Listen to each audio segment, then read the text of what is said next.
Yeah. I love my HBCU. And boy, I love it, love it.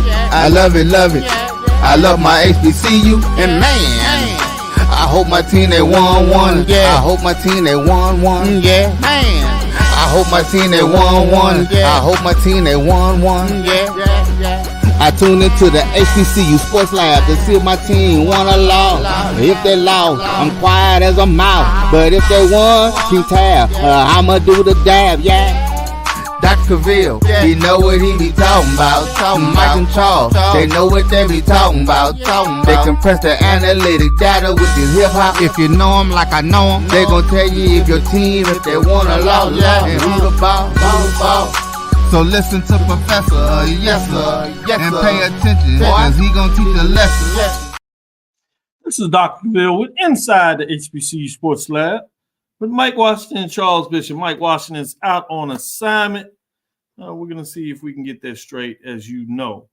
But welcome to episode 567 of Inside the HBCU Sports Lab radio show and podcast, the show that's covering the sporting HBCU dash for all things HBCU sports. For institutions large and small, from the NAIA to the NCAA, we share insights and information on the HBCU sports culture and HBCU athletic aesthetics to facilitate the story of HBCU athletic programs in the business of HBCU sports. I'm your host, Dr. Kenyatta Cavil, along with my co-host, that is none other than Charles Bishop and AD Drew. We're filming from our home studios and sending a signal live. KSWA's 1230 AM studios with the Texas Radio Hall of Famer, multi-Hall of Famer, Ralph Cooper, the beautiful home of Texas Southern University. That means we're in Houston, Texas. Except for Drew. He's making moves. He's in Atlanta, GA. From Houston to Atlanta. Boy, look how we bookended.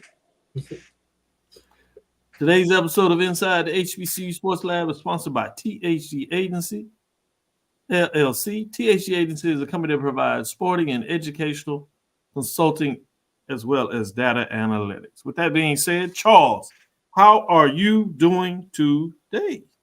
Doing well, Dr. Cavil. Is the calm before the storm in terms of game day this weekend. Jackson State and FAMU are going to hop on a bird and get over to Jackson on tomorrow. I'm looking forward to this weekend's games. Got a lot of good matchups to talk about today. Man, they let you get on the plane these days. Yeah, man. Yeah. I got this. It's sweatshirt weather finally.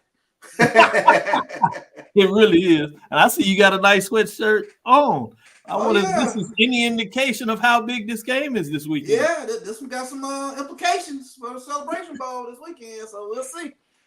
That was a nice one. Shout out to Luxury Goods there in terms of what they put on together. Good merchandise all across the board in terms of what they get done. With that being said, AD Drew, how are you doing today?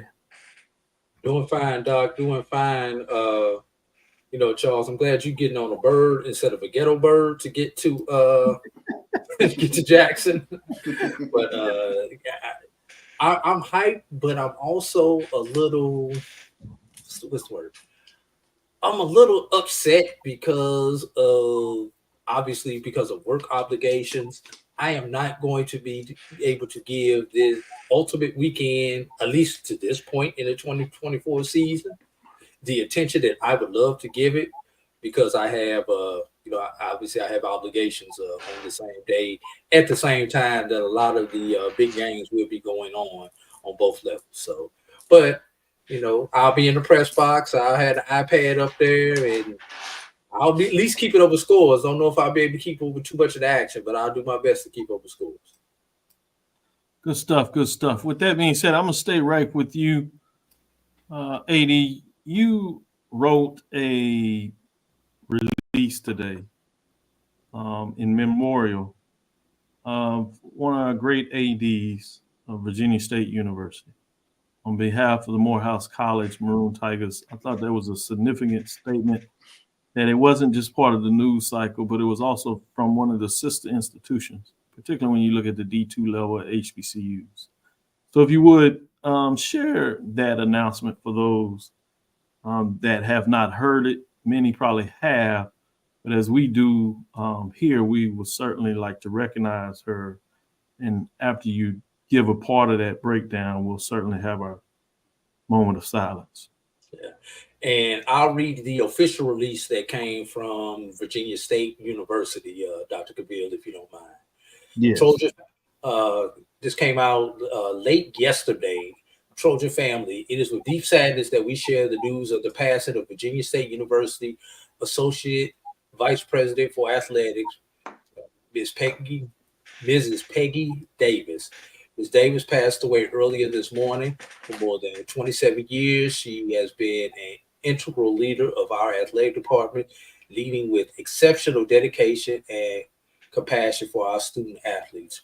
Words cannot fully capture what Ms. Davis meant to Virginia State University. She was a beacon of hope, an inspiring leader, and a champion for our student athletes, always working to ensure their success in the classroom and athletic pursuits, in their athletic pursuits and after graduation. Her dedication to the mission of our university, extraordinary achievements, or selflessness in always putting others first would never be forgotten. Ms. Davis was one of the most highly respected professionals of her time and was held in the highest esteem on a local, regional, and national level. In 2020, Davis guided our department to national recognition as a recipient of the NCAA Division II Award of Excellence. The following year, she was honored with the 2021 Minority Opportunities Athletic Association Distinguished Service Award for her efforts to promote diversity and inclusion in intercollegiate athletics. In addition, she was named CIAA Athletic Director of the Year, count on 7 times. Ms. Davis also served as interim commissioner of the CIAA, becoming the first woman to lead the then 12-member athletic conference. She has to her credit 20 NCAA Division II tournament appearances, 26 CIAA championships, 20 CIAA division championships, and 44 Coach of the Year honors.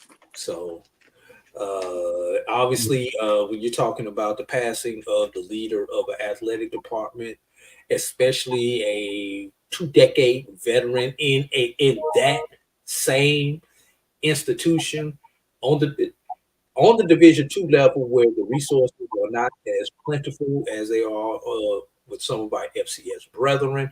So the administration of those departments are a little bit smaller than you would see at a Jackson State, at a Florida A&M, at a Texas Southern, Alabama State Prairie View.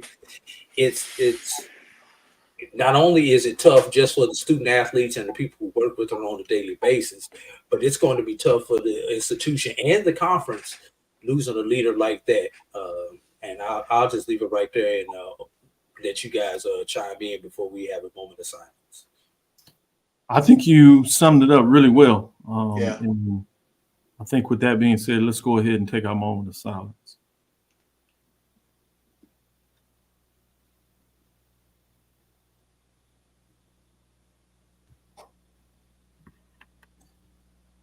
With that being said, let's get back to some news of the day before we take a break and get into the actual football matches as we close up on this week on Thursday. Charles, what is some additional news that you wanted to discuss today? Sure. And this kind of came out in the SWAC coaches press conference this past Monday. But Connell Maynard claims NCAA is about making money amid the national letter of intent ruling. And this is something that Coach Maynard talked about. He had several thoughts during Monday's SWAC coaches press conference about the NCAA's decision to discontinue the National Letter of Intent program. According to Maynard, this will be a major issue for Alabama A&M and other HBCU programs. If they sign with us, it's not binding. So if they sign with us, and then if one of the bigger school kids goes somewhere else, then they'll say that the kid that we're looking at signing with Alabama A&M, let's go back and offer him again. Then they offer him again and he leaves us. The NCAA claims to be for student athletes wanting them to graduate, but everything they're doing is nothing conducive to graduating. You're letting guys transfer every year. If a guy transfers 4 or 5 times, how is he going to graduate? He's not going to graduate on time. They're about making money. So that was a quote from Coach Connell Maynard this past Monday. So. I want to say that the NCAA has been about making money.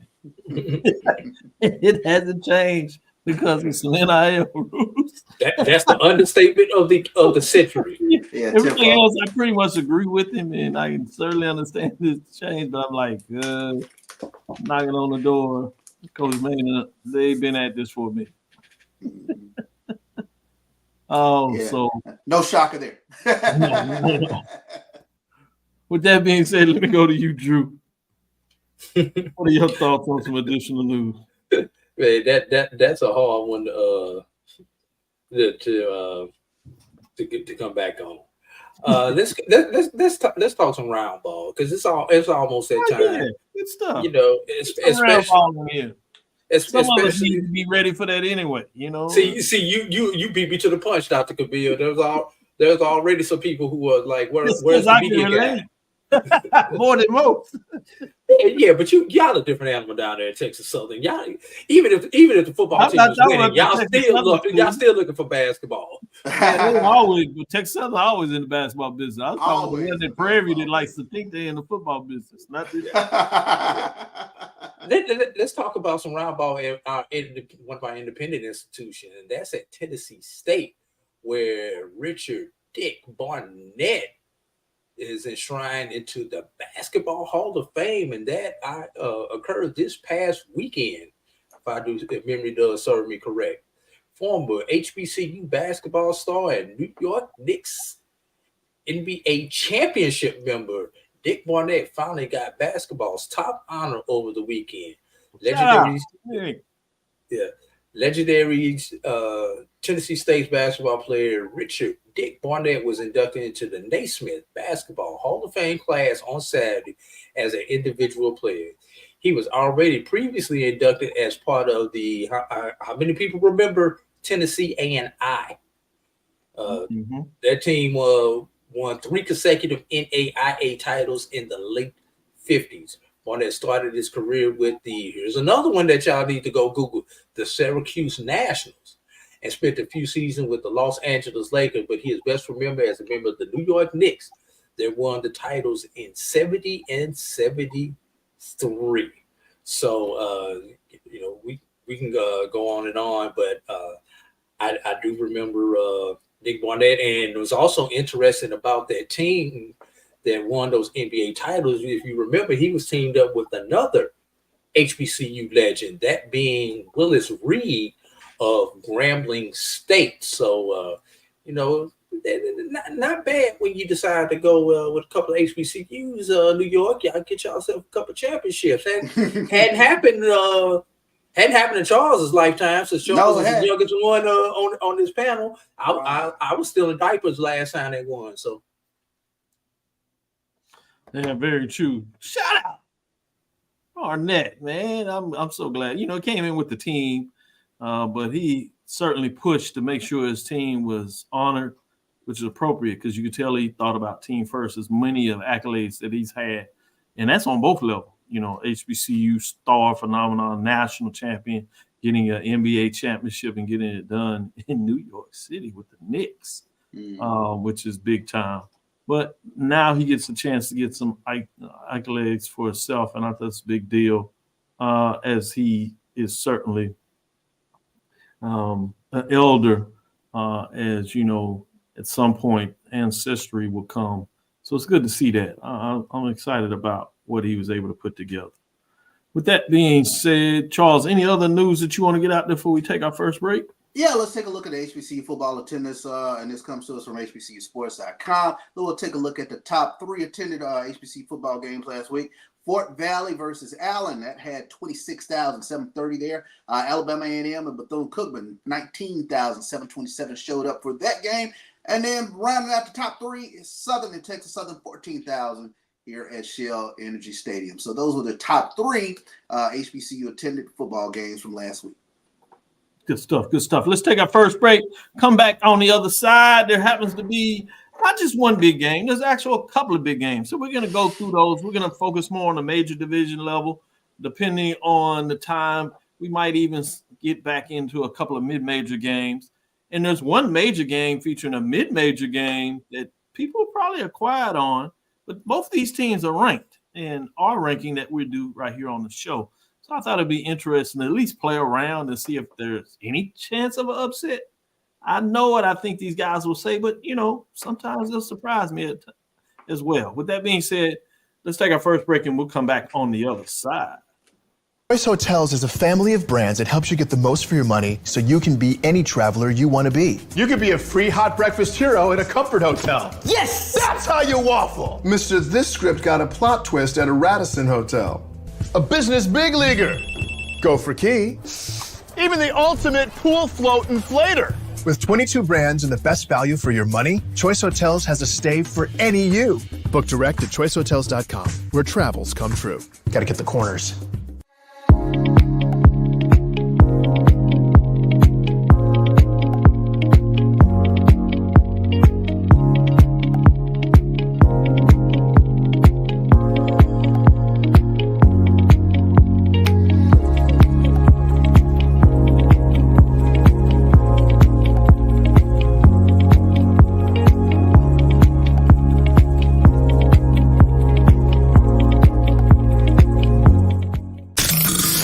Human Voice has always connected audiences with experiences. Major brands all across America have trusted Kever's voice time and time again. Conversational, powerhouse, intelligent, and sincere. That's the voice you need for your creative marketing process. KeaversVoice.com. Kever's Voice, Kever's Voice, KeversVoice.com. Always on, all the time. Since 2002, Empowerment Resources, Inc., a nonprofit organization, has empowered more than 1,500 youth and adults in Duval and surrounding counties through its programs Journey into Womanhood, Girls Mentoring, Life Skills for Teens, and Parenting Education Coaching. To get involved with programs, volunteer, or donate, visit www.empowermentresourcesinc.org. Follow us on social media, facebook.com/empowerment.resources and instagram.com/empowermentJAX. Troy, you work here? I'm never not working. Like Head & Shoulders Scalp Shield technology, up to 100% dandruff protection, even between washes. Never not working. Never not working. Never ever not working. Head & Shoulders Scalp Shield, never not working. You're looking for the latest information on Southern University sports, the Southwestern Athletic Conference, and HBCU athletics. There's only one place to go.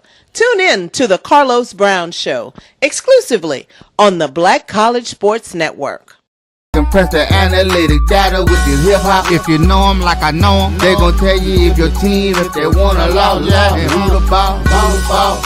So listen to Professor, yes sir, and pay attention, cause he gon' teach a lesson. This is Dr. Cavil with Inside the HBCU Sports Lab with AD Drew and Charles Bishop. With that being said, let's get into this big matchup. We got a chance to discuss this a little on Tuesday. This time I want to go a little deeper and go into some key players.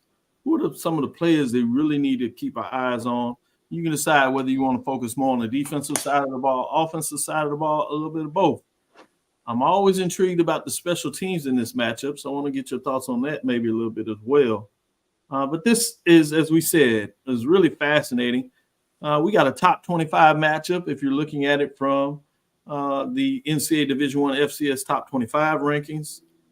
We have a top 5 matchup for Dr. Ville's Inside the HBCU Sports Lab. So we have number 3 and number 18, Florida A&M Rattlers, coming in at 3-2, 1-0, as they travel to Jackson, Mississippi to face number 4, number 25, Jackson State Tigers, who are 4-2, 2-0. Not much needs to be said in terms of ramification of this matchup, but oh, by the way, Charles lets you all know in terms of the Celebration Bowl is on the line as you see him wearing his sweatshirt that he got at the hashtag challenge. I like that. We debating on which hoodies should we got. He kind of out-thumped me today. I would have had mine on in a different manner, had me a chance to wear it. I had bought it and hadn't even wore it yet, so you beat me to the punch. Same.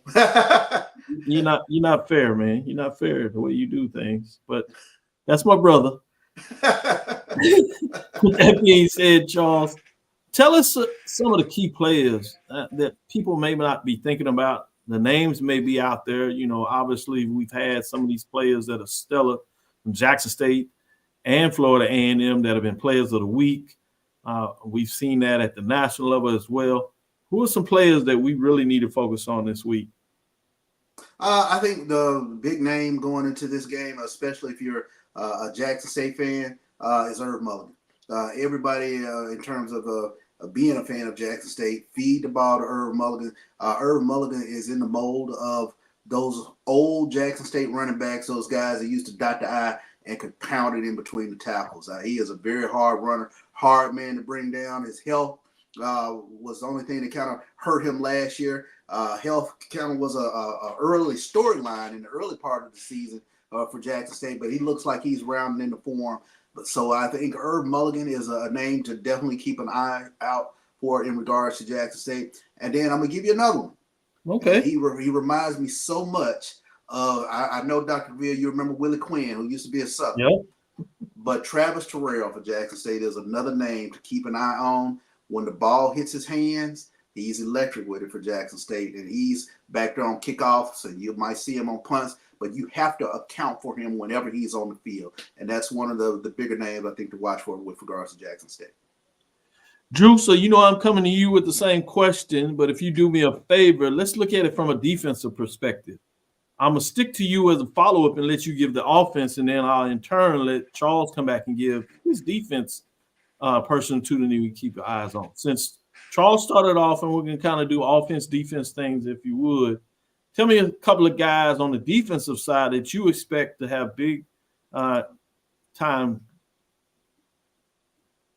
components of this game, if you would, particularly if it's in terms of stopping Mulligan. Well, number one, you have to start with Neron Jenkins. He leads the not only does he lead the team in tackles, he leads the team in tackles for loss. No, he's second on the team in tackles for loss and leads the team in sacks now. Leading this team in sacks, I mean, we're not saying a whole lot. He's only got 2 sacks thus far this season, and we know what we've seen from FAMU the last 3 years or so, where you've had double-digit sack leaders on the particular defense. So this is a different type of defense that Jackson State is going to be seeing. And what's going to be key is traditionally in the past against Jackson State, FAMU has been able to bring pressure with their front four. This is not that type of team. So Jackson State's ability to pick up the FAMU blitz is going to be something that I think you're going to have to look out for. So, and with the way Jackson State plays on offense, I think it needs to be more run blitzing than pass blitzing. Those who are football heads understand what I'm talking about. I agree with that in terms of really understanding the need to get in those guts and kind of run blitz, particularly with maybe some of the concerns some people have had from FAMU.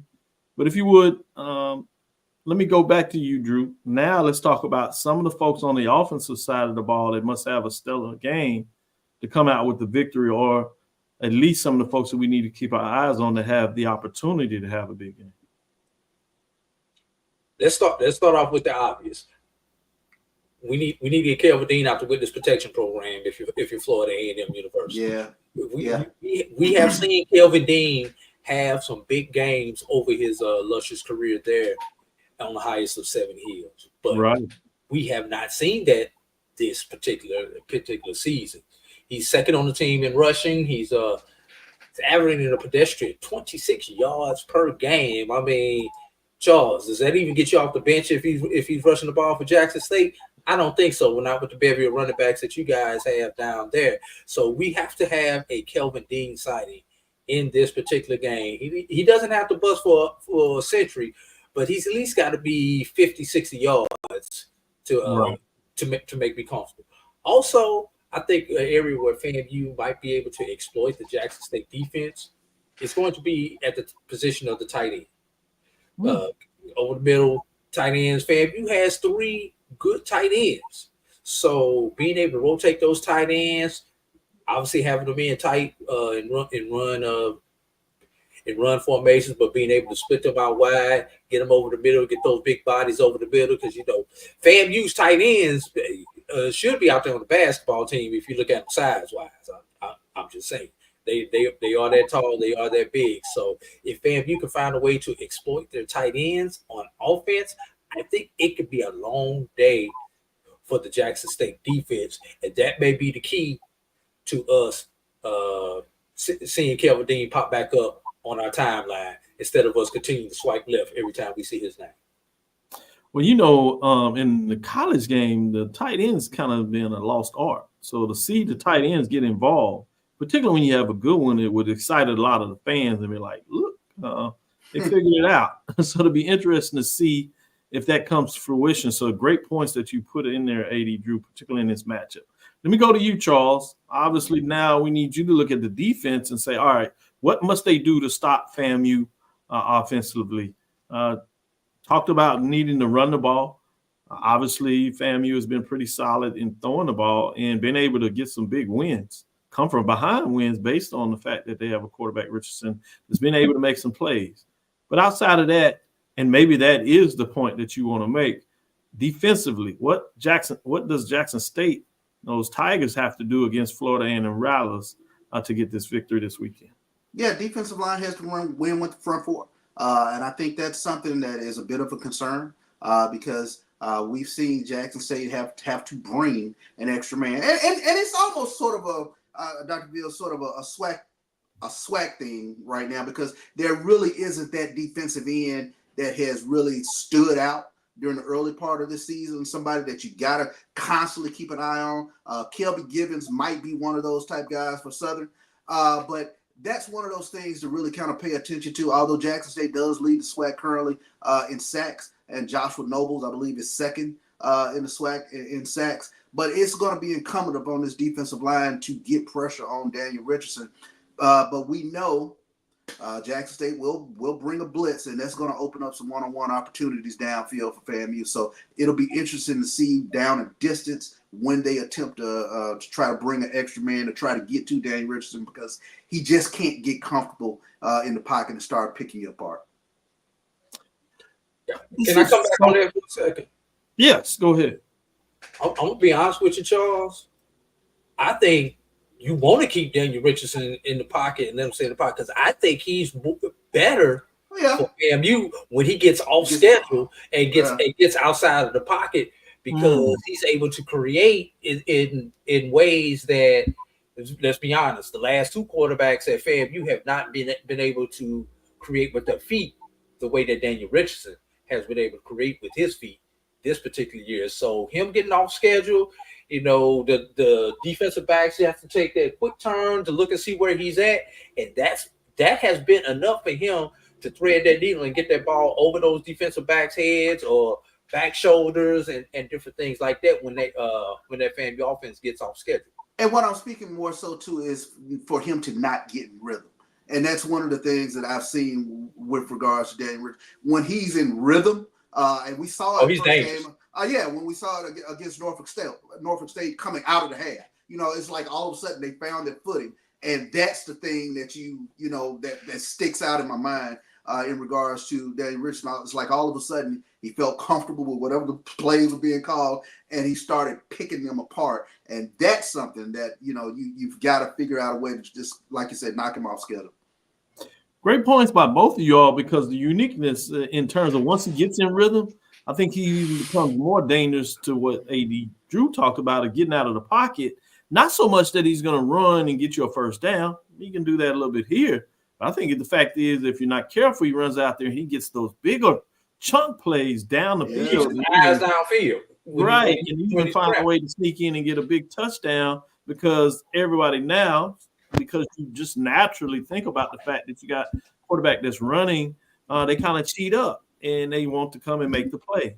And if you have a defensive back that is sneaking and looking in the backfield or loses a receiver because he wants to make sure that he's in position to make a play in case he gets past, a linebacker coming in to try to stop him for the first down, that wide receiver can sneak back behind him, and all of a sudden now you got big plays. So I like both of what you said, really on both sides of the ball. Great insight in terms of what it means in this matchup, what needs to take place. Yeah, real quick, shout out to my mom because she asked, how do we stop Daniel Richardson today? So, Mom, there it is right there because she's tuning in. So.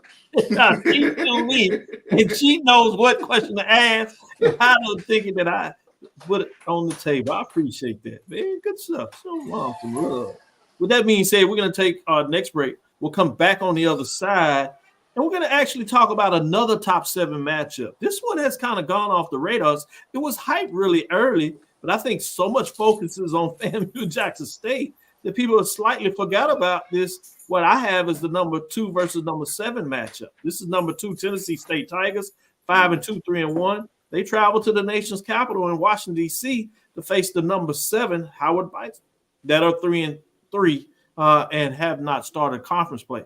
We'll start this next break, come back on the other side and talk a little bit about this matchup.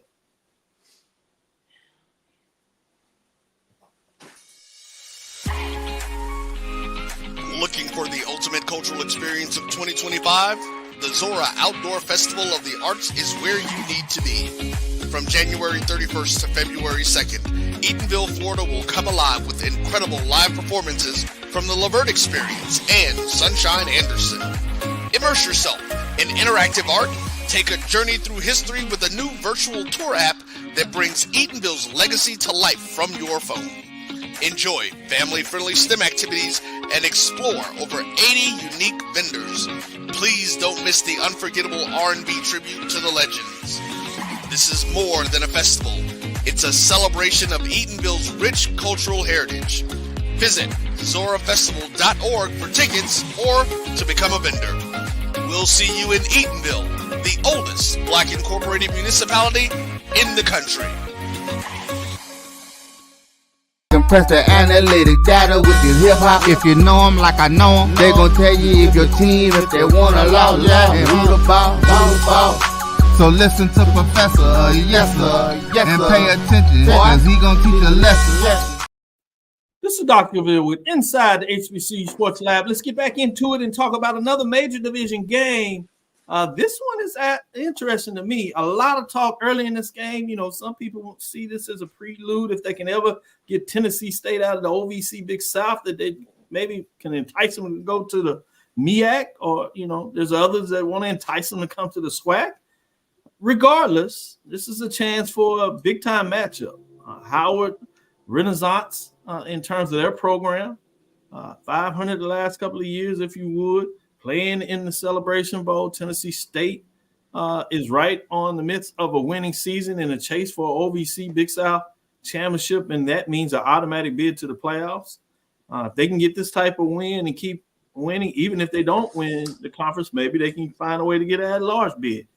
A little early for that, but we'll see what this means. In the meanwhile, there are a lot of bragging rights on the table. In this case, it's not going to be between the battle of the bands, as Tennessee State bands will not be there, which is similar to the game earlier with the Rattlers not sending their band to Jackson either. These big-time matchups, and you don't have the halftime battle. I like the way both of y'all shook your heads and got to do better. That's. I can't even argue with you on that one, bro. I saw you drop your head too, A.D. Drew. You were right in line, so I know how you feel about it. You ain't got to explain it. You're not the one responsible for whether a team can come. So, and let me say this. Yeah. You know, if the Marching 100 want to think that they are the standard, which they do, they think they're the standard. You've got to take on the Jackson States. You got to take on the Southerns. You got to take on the ATs. You got to take on the Norfolk. You have to go and take them on in their house to get their people's respect. You can do it at home. That's easy. Go to their house and let me hear those beats. I like it. Great comments. Let's get back into this matchup. As I said, the Tennessee State Tigers come in at 5-2, 3-1 in their OVC Big South Conference race, and they had the Howard Bison at a 3-3. Both teams have had some solid Division I wins, but the edge goes to Tennessee State Tigers. Intriguing if you argue who had the toughest schedule. Another conversation for another day. But with that being said, I'm going to go to you, Charles, to kind of start us off in terms of this matchup. We broke down the other one. We kind of went back and forth in terms of the size of the ball. I'm going to let you take it away and go in whatever direction that really excites you about this matchup. What are your thoughts, and who are some players that we need to consider when things go down in the Capitol? Yeah, I think when you take a look at this, this is a matchup where you take a look at Ja'Shawn Scroggins and Jared Hunter. On the offensive side of the ball for Howard, they talk about their quarterback play and the fact that they can run the ball. They have a couple of great, really nice running backs when you're talking about Jared Hunter and Eaton James going against this front four of Tennessee State. I think that's going to be huge when you take a look at guys that lead the OVC in tackles for loss. You're talking about defensive lineman Keandre Booker, Eric George, Eddie George's son is another one that's in the top 5 in terms of tackles for loss. Linebacker Sanders Ellis is another one. But they have a very, very stout front seven. Even taking a look at Booker, he leads the OVC in sacks. So this is going to be a phenomenal matchup in terms of Howard's offense going up against Tennessee State's defense. Which Draylon Ellis do we get for Tennessee State? Do we get the consistent Draylon Ellis who can beat you with his legs as well? Or do we get sort of the ho-hum Draylon Ellis from late in the season?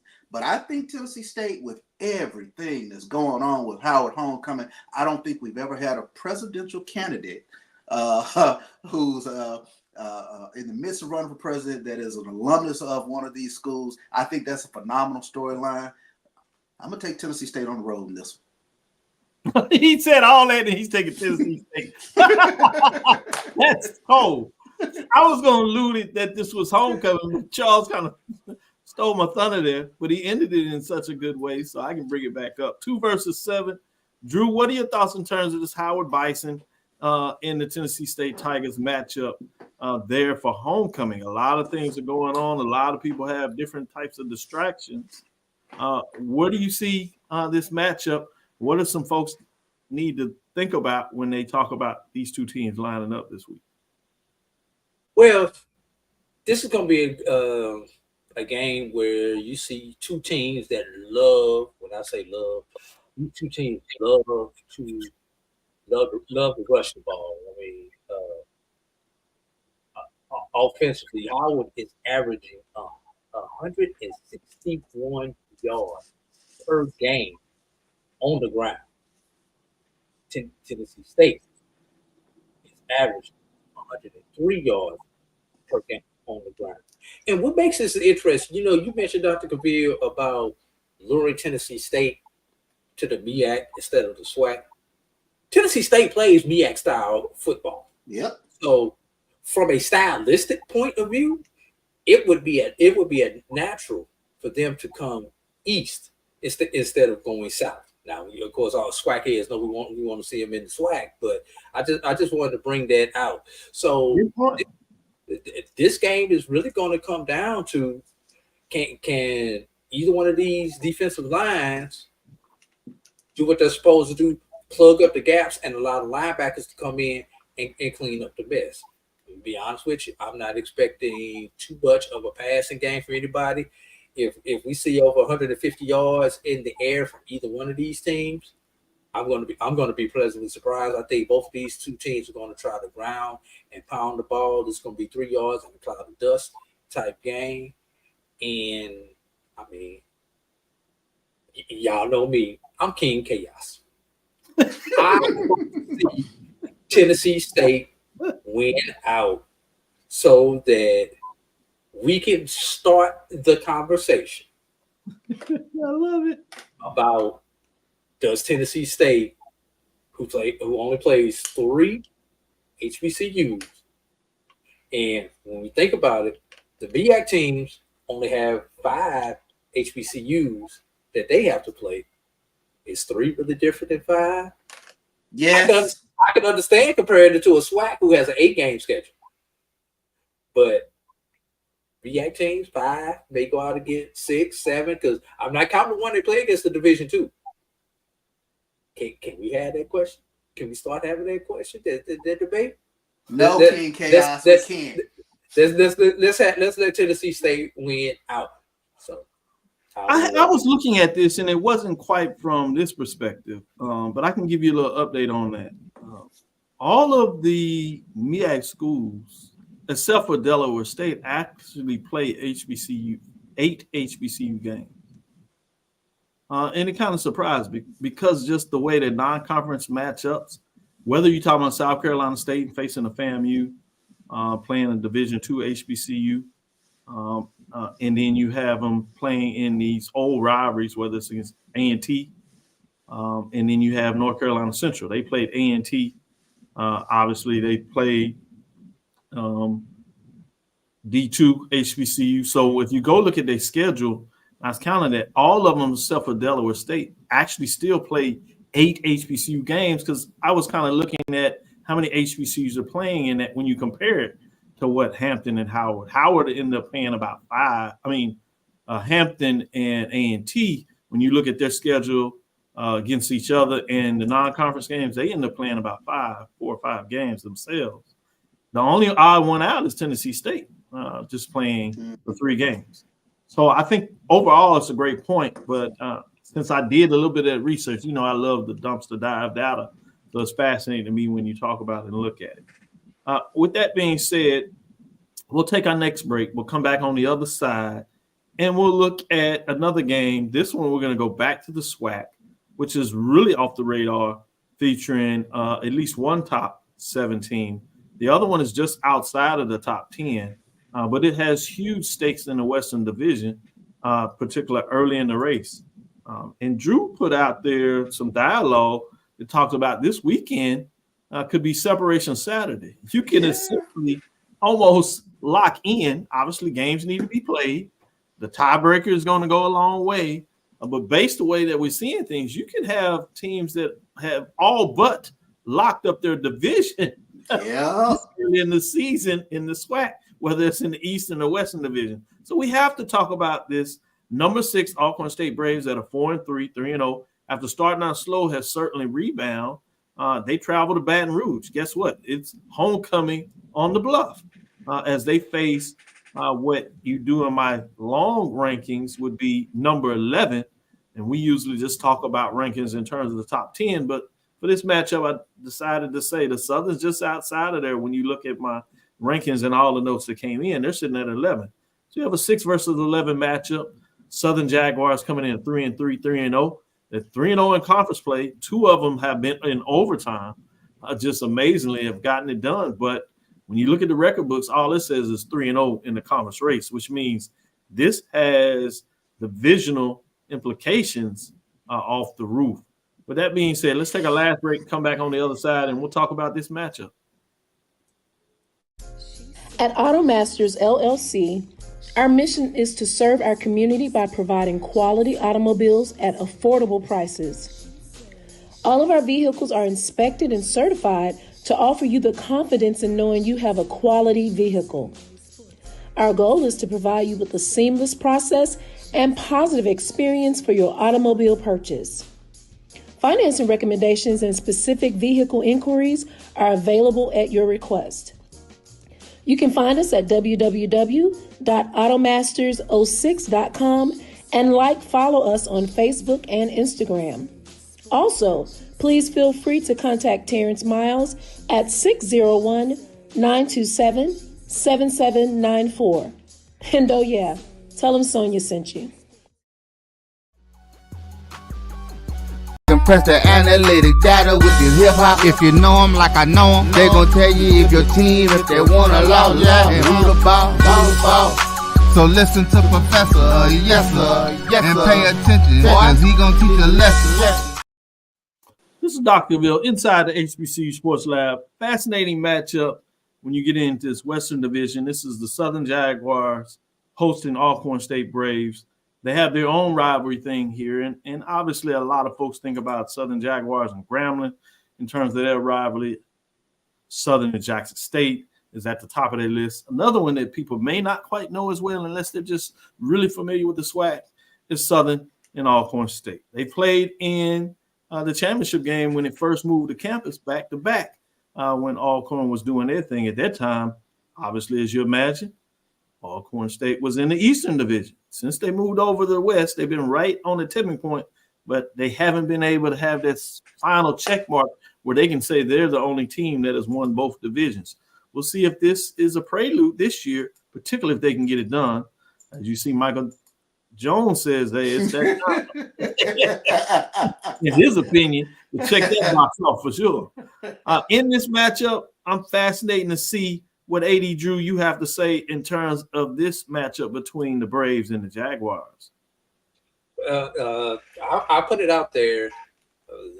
A win by Alcorn State in this particular matchup, gives them a real significant leg up on the Western competition. Besides the fact that they will be undefeated, they will be 4-0 in the division. That's so right. After head-to-head, the next tiebreaker is divisional record. So, that I think that's going to be key and critical for Alcorn. We talk about sewing this thing up early. Now, we can take a look at the statistics. We know that the statistics for both of these teams are very skewed. I mean, Alcorn has lost 3 games.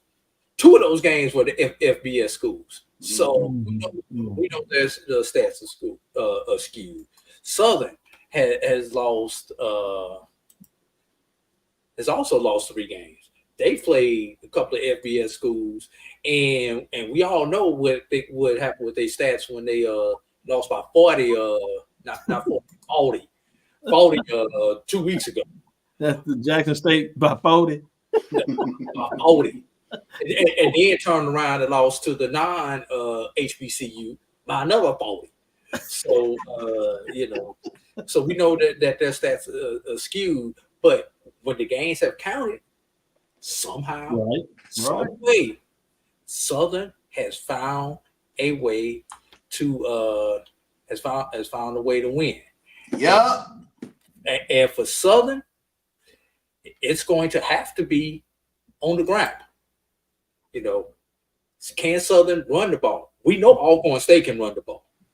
But speaking of Alcorn State running the ball, will they actually stay with what they do good? Or will they abandon what they do good and try to put on a show for all the fans? And then the other big key is, if either one of these teams get down by more than 1 score, do they have the ability with how they like to play to come back? I'd say yes, both of them do, because we've seen fun. We saw Southern come back last week. They were down a couple of scores. We saw Alcorn come back in their last couple of games when they've been down a couple of scores. So I think this was going to be fun. It's going to be exciting, but I think I'm going with the Braves in this one. And from a FAMU point of view, it's going to really be interesting if Alcorn wins out and FAM wins out, or they wind up with the same record, since they do not play each other, how that tiebreaker is going to go this year. If it's Alcorn and Jackson State, we already know if those two match up, there's going to be a head-to-head that's going to determine home field. We already know that. But an Alcorn FAM matchup, that's when the nerves have to figure out, should they both finish with the same record. I love AD Drew with the chaos. And I think one of the tiebreakers, I don't know if it's second or third, is going to be who's ranked highest in the FCS. I think that goes down after you get past common opponents and I think that's the last one before you get to coin flip. I think it's a little further down there, but I think it's a little higher than I thought about 4 or 5. Yeah, I think it's about 3 or 4.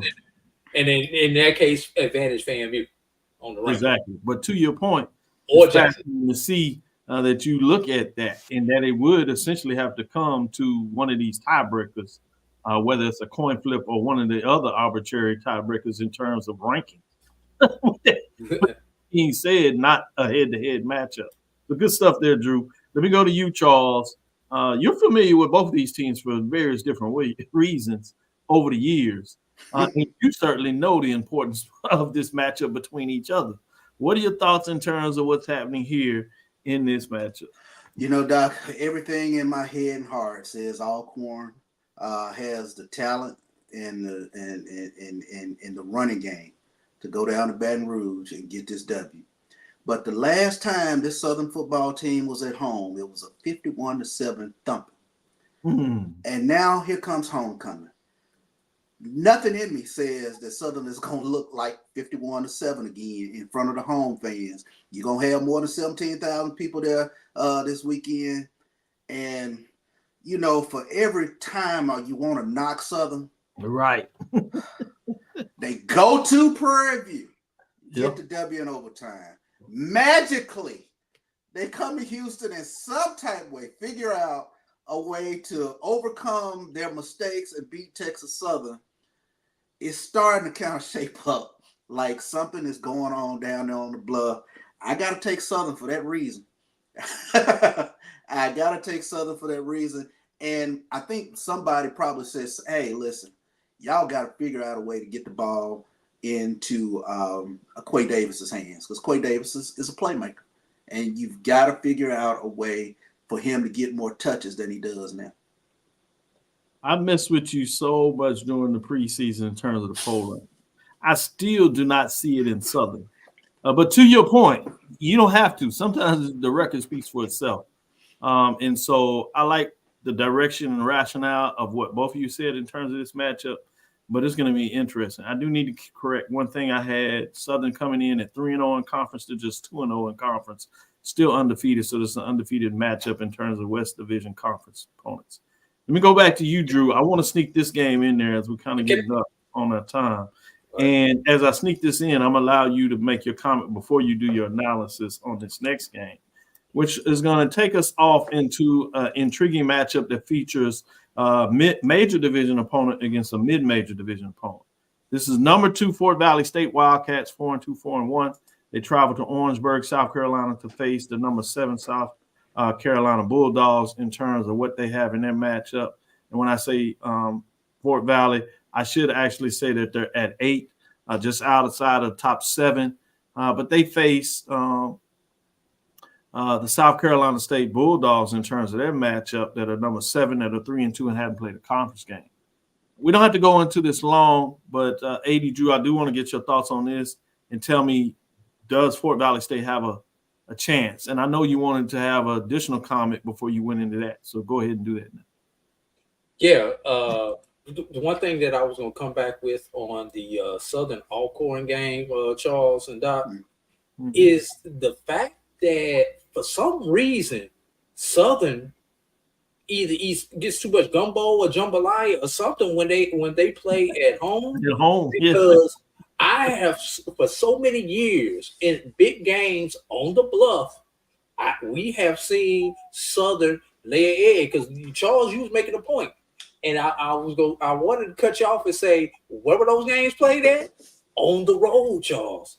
Southern is a good road team. I'm not sold on Southern at home, and PZ put it up there. 0-3 versus Alcorn on homecoming since 22. That's a good stat. That's a good stat. Yeah, that sounds like something I used to go and find. That was a good job right there. And one last thing on Alcorn, get the ball to Tyler Bacon. Since he's moved from quarterback out to receiver, the first game they got about that. They got him his touches. He had about 8 touches, and he did something every time he caught the ball. Last game, don't know if he was hurt or coach's decision or what. They didn't get the ball to him quite as often as you would have needed them to.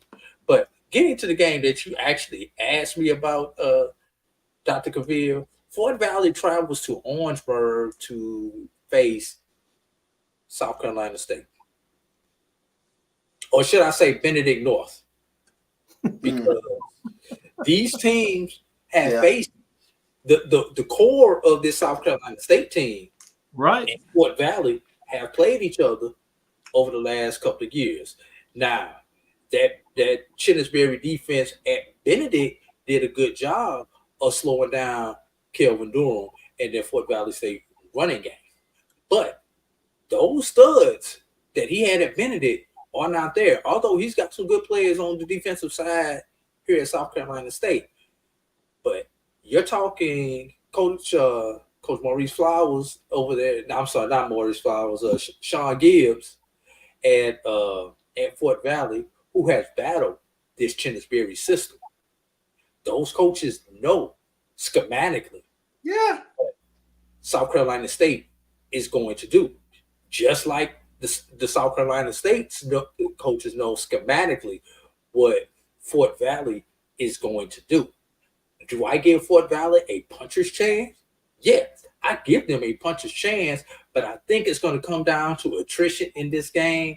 South Carolina State will win the game, but I think as we enter the fourth quarter, you're going to get some text, upset alert, keep an eye on this game. We're going to start seeing those texts late third, early fourth quarter in this particular game before South Carolina State is able to pull it out. Good stuff there, Drew. Charles, what do you say in terms of this matchup? Does Fort Valley State really have a chance? Can they find a way? I mean, I thought Drew made a beautiful argument in terms of how it could happen. Yeah. Do you see it taking place? No, I think Drew hit the nail on the head because schematically, you know what you're going to get from Eric Phoenix. And like he said, Benedict Noor. But like you said, when we get to the fourth quarter, I just something within the fourth quarter says that South Carolina State will figure it out. And keep this in mind. Fort Valley is only 11th in the SIAC in pass defense. So, you know, that is something to sort of keep in mind with regards to their secondary being the weak link on this Fort Valley defense. Good stuff, good stuff. He said, don't put it past them. Dishman lost that game. We got our CEI AA chiming in. Yesterday, we had our independents coming in Wednesday, talk a little bit about the Hampton, North Carolina A&T game. Don't have to spend a lot in terms of this matchup, but I do want to get your thoughts. And we're going to get into that who gets their first win, Valley or Bethune-Cookman. So we can kind of chop this up pretty fast because I want to get into both of these. Hampton Pirates at number 9, outside of the top 7, are 3-3 and 0-2. Do they get their conference win on the road for homecoming?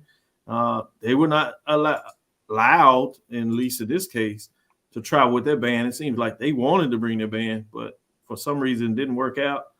They're over there for GEHO, as they like to say in North Carolina A&T State, the Aggies, greatest homecoming on earth, at least what they certainly think. They are 1-5, 0-2. Somebody's going to get their first conference win.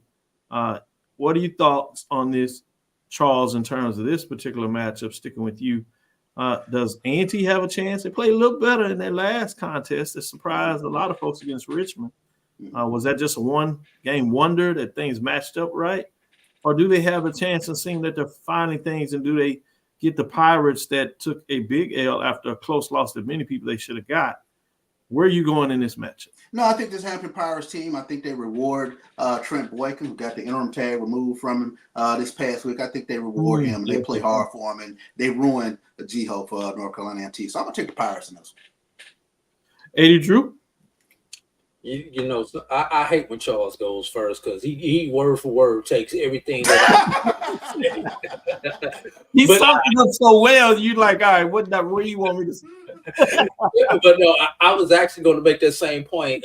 Now that the interim tag has been removed, the pressure is off of Boykins and their coaching staff.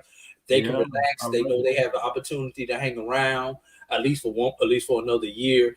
So I think Hampton, you know, goes out and plays free, has fun, and you know, gets revenge for the band not being able to come down because y'all done sold all those seats. You know, I think Hampton's gonna say we gonna make some people get up out early so to show you that our band would have had plenty of room because we're gonna be up on y'all so early. And then last thing on that with you know, Hampton's lost a couple of close games in overtime. You know, this would be a good one for them to play from out front and to go ahead and sew it up so that they can go ahead and get that first conference victory. What do you thought about them removing the interim tag? You like the idea? I'm honestly, I think it's from an administrative point of view. I have to talk from an administrator. I understand it brings some stability to the program. Helps you know that you're going to be able to go out because it is recruiting season for football players.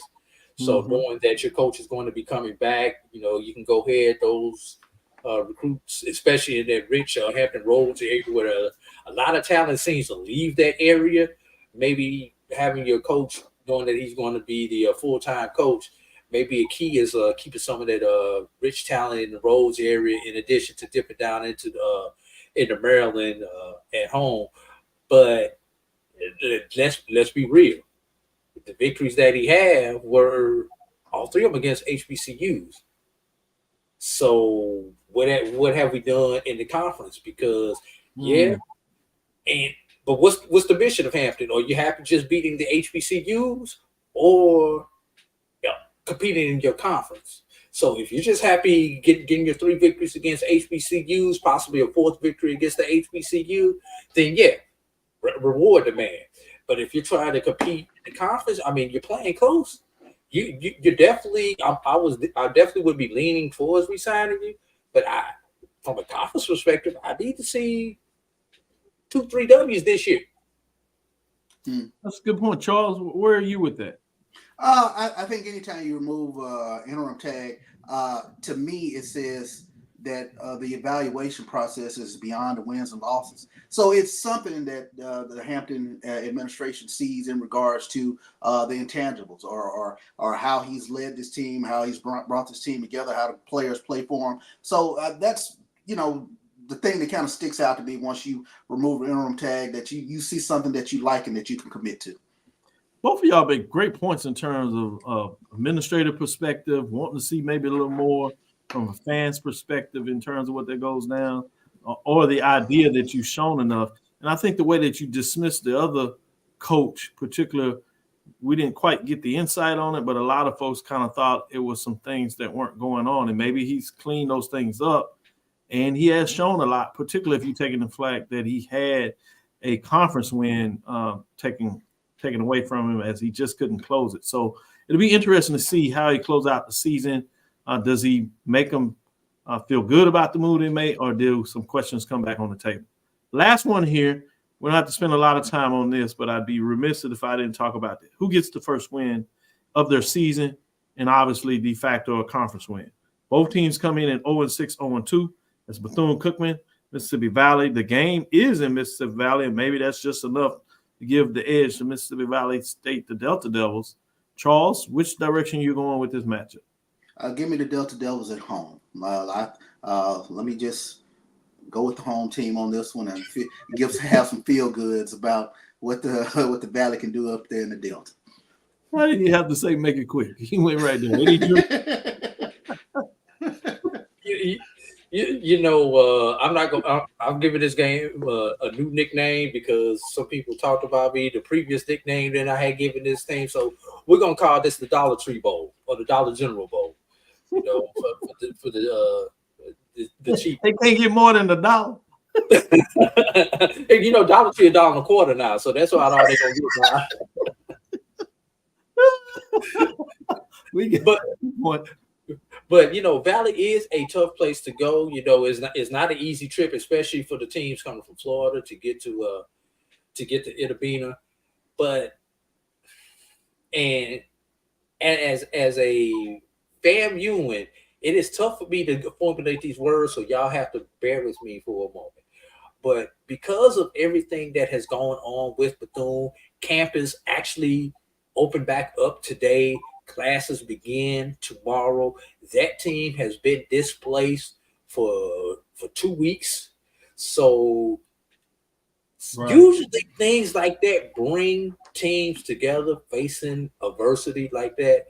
And this team knows this is an opportunity to feel good. So when we get back to campus on Sunday night and we get back into class on Monday, we can uplift the spirits of those down in Daytona if we pick up this W.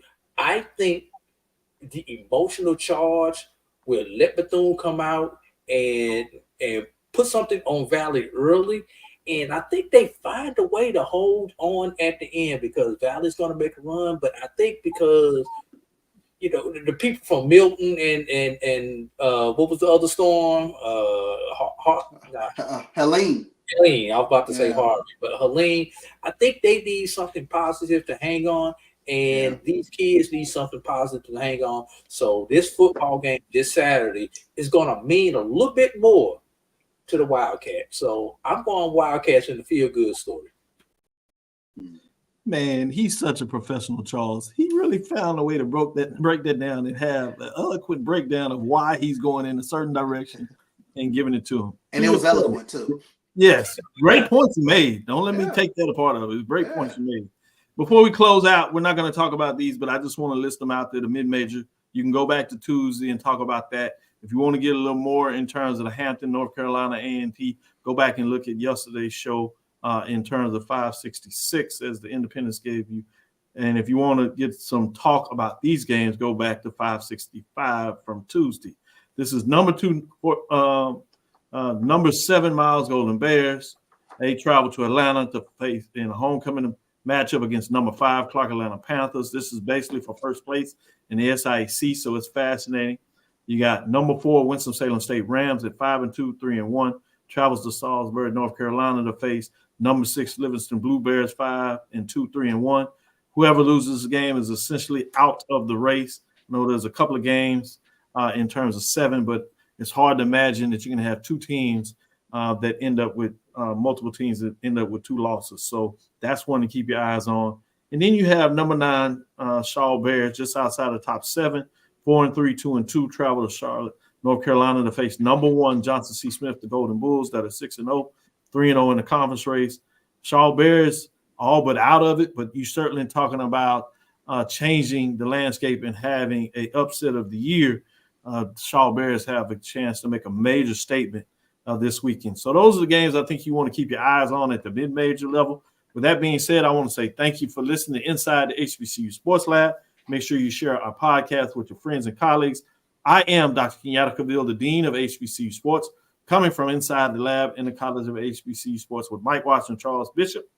Every Tuesday and Thursday, we will be back Sunday morning. That is 9 o'clock Central Standard Time to tell you what took place this Saturday with all these top 7 matchups and unveil our major division, top 7, and see what things change based on what happens on Saturday. Again, we want to thank you to listen to Dr. Ville's Inside the HBCU Sports Lab with Mike Watson, Charles Bishop, every Tuesday and Thursday at 6 o'clock. Certainly make sure you share love to AD Drew because he finds ways to get in here and make sure that we can do what we need to get the information out to the people for our show Inside the HBCU Sports Lab. Sunday at 9 o'clock Central Standard Time. Again, look forward to mixing it up with these gentlemen. Charles will be giving us some update of what the atmosphere was like in Jackson. We'll look forward to next week as we discuss the latest news in the lab. Follow me, Dr. Kenyatta Cavil, on Twitter, Facebook, and Instagram. Again, I call it Twitter because I can. It's DrKenyattaCavil. Inside the HBCU Sports Lab 1 on Twitter. That's Facebook and YouTube on Inside the HBCU Sports Lab. Shout out to Brandon King. He gets on there and gives us a lot of information on the independents. Also, Brandon King is the one that does the write-up that we share in terms of the poll ranking when we release it for the major division on Sunday, mid-major on Tuesday. So shout out him for the work he does. And thank you, Drew, for also making sure that it's posted on BCSN. You go to sneakerheads.com, .com and check out those releases. Great write-up information of what happens in terms of the top 7 of those teams receiving votes. Again, dream big, continue to move forward. We will talk with you soon. Charles? Of course. Drew? Lecture. Dismiss.